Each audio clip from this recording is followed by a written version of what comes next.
কিয়ামতের 10টা নিদর্শন আছে বড় বড়, তার মধ্যে একটা হচ্ছে দাব্বাতুল আরদ, জমিন থেকে ফুঁড়ে একটা প্রাণী বের হবে। আর এখন মানুষ এগুলো বিশ্বাস করবে না আমি জানি, 2 দিন পর নাসা যখন বলবে তখন বিশ্বাস করবে। কথা কি বুঝতে পারছেন? তবে প্রাণী এই পৃথিবীর নিচে আছে। রাসূল সাল্লাল্লাহু আলাইহি ওয়াসাল্লাম বলছেন 10টা আলামত না আসা পর্যন্ত কিয়ামত হবেই না। তার মধ্যে একটা হচ্ছে দাব্বাতুল আরদ, জমিন থেকে একটা প্রাণী বের হবে, এবং এই প্রাণী শুধু বেরই হবে না, মানুষের সাথে কথাবার্তা বলবে। এবার মানুষের সাথে কথা বলবে প্রাণী। বিশ্বাস করছেন? এখন বিশ্বাস করছেন না জানি, কিন্তু প্রাণী মানুষের সাথে কথা বলবে। আল্লাহ পাক বলাতে পারেন না? পারেন। আচ্ছা, সামনে যান। ওই প্রাণী যখন দাঁড়িয়ে আছে রাস্তায়, এখন এই বালক বলছে আজকে আমি প্রমাণ করে নিব যে আল্লাহর আনুগত্যশীল ওই পাদ্রী সঠিক নাকি ওই জাদুকর সঠিক। এবার সে একটা ইট হাতে নিল, পাথর হাতে নিয়ে এসে বলছে, আল্লাহ তোমার কাছে যদি ওই জাদুকরের কাজের চাইতে এই পাদ্রীর কাজ বেশি পছন্দনীয় হয়, এই ইটের আঘাতে এই জন্তুকে তুমি মেরে ফেলো আল্লাহ। এ বলেছে বিসমিল্লাহ বলে পাথর নিক্ষেপ করলো, নিক্ষেপ করার সাথে সাথেই জন্তু ডেড।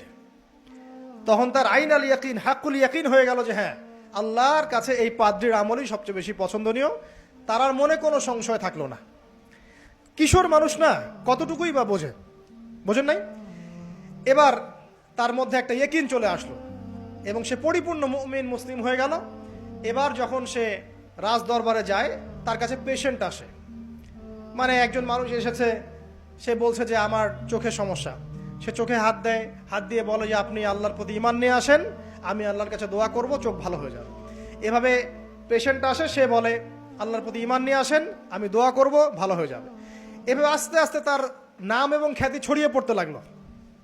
যেই তার কাছে আসে সে বলে আগে মুসলিম হন, ইমানদার হন, আল্লাহর প্রতি বিশ্বাস করেন, আমি দোয়া করব, ভালো হয়ে যাবে। চোখ অন্ধ ভালো হয়ে যাচ্ছে, কুষ্ঠরোগী ভালো হয়ে যাচ্ছে, হ্যাঁ, প্যারালাইজড রোগী ভালো হয়ে যাচ্ছে, আলহামদুলিল্লাহ। নবী ঈসা আলাইহিস সালাম এমনটা করেছিলেন না? আল্লাহ পাক চাইলে করতে পারেন। একদিন ওই রাজ দরবারের একজন মন্ত্রী আসছে, এবার ওই রাজার একজন এমপি সাহেব, তার চোখে সমস্যা, সে আসছে, এসে বলছে যে আমার এই চোখের সমস্যা, আমার চোখটাকে ভালো করার দরকার, তোমার কাছে কোনো ওষুধ আছে নাকি?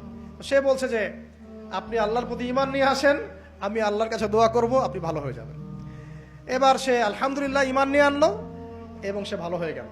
এই ভালো হয়ে যাওয়ার পরের দিন যখন সে আবার ওই পার্লামেন্টে গিয়েছে আর কি, ওদের তৎকালীন রাজদরবারে, এবার রাজা ওকে দেখে বলছে যে তোমার তো চোখ অন্ধ ছিল, কিভাবে শেফা লাভ করলে? তো সে বলে না কিভাবে শেফা লাভ করলো, সে বলতে চাচ্ছে না, কারণ সে আজ করছে যে বললে সমস্যা হবে। তো এক পর্যায়ে তাকে খুবই পিটুনি দেওয়া হচ্ছে, রিমান্ডে নিয়ে গিয়ে কঠিন মাইট দেওয়া হচ্ছে।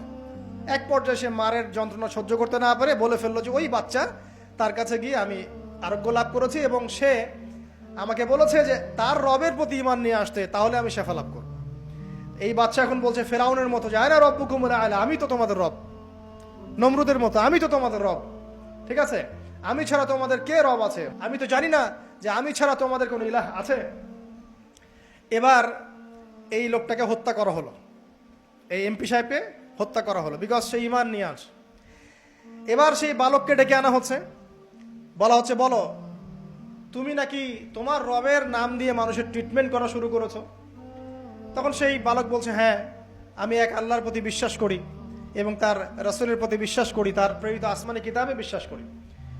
এখন রাজা বলছে আমি ছাড়া তোমাদের কোন ইলাহ আছে আমি তো জানি না।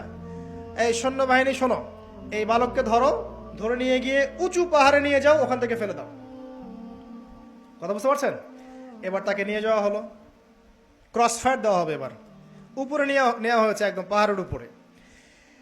এবার ওই বালক উপরে উঠে একটা দোয়া করছে, এই দোয়াটা সবাই শিখে নেন।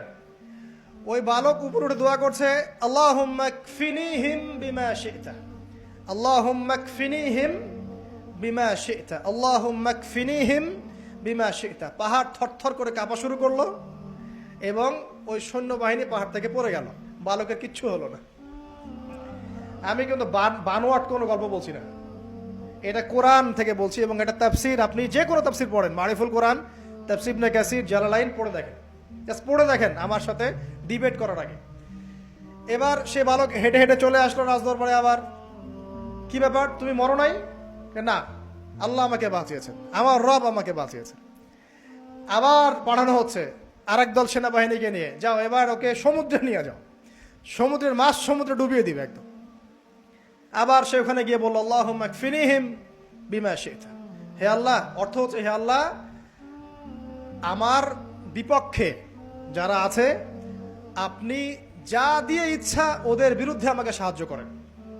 অর্থটা হচ্ছে এমন, আল্লাহুম্মা কফিনিহিম বিমা শি'তা, আল্লাহ আপনি আমার জন্য যথেষ্ট হয়ে যান, ওদের বিরুদ্ধে আমার জন্য যথেষ্ট হয়ে যান, যা ইচ্ছা তাই দিয়ে আপনি হেদায়েত করুন, মানে আমাকে হেফাজত করুন।